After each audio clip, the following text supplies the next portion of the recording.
PF నిధుల దుర్వినియోగం ఆరోపణలపై స్పందించారు రాబిన్ ఊతప్ప. ఈ వ్యవహారంతో తనకు ఎలాంటి సంబంధం లేదన్నారు ఆయన. ఇంతకీ ఊతప్ప ప్రమేయం లేకపోతే ఎవరి ప్రమేయం ఉంది? ఊతప్పకి అరెస్ట్ వారెంట్ ఎందుకు జారీ అయింది?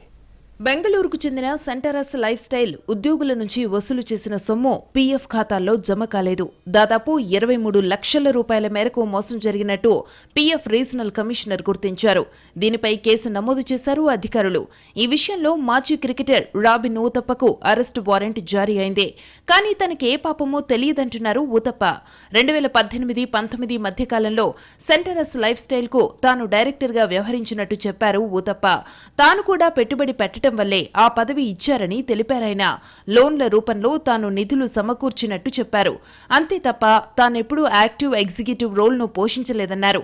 రోజువారీ కార్యక్రమాల్లో కూడా పాల్గొనలేదని వివరించారు ఊతప్ప.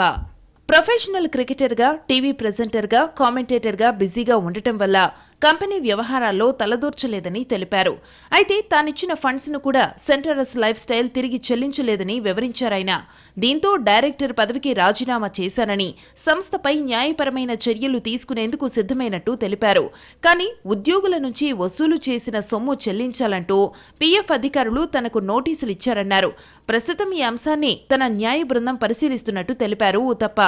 మొత్తానికి పీఎఫ్ డబ్బులు కాజేసిన వ్యవహారంలో తన ప్రమేయం లేదంటున్నారు ఊతప్ప. రేపీ వ్యవహారం ఇంకెలాంటి మలుపు తిరుగుతుందో చూడాలి.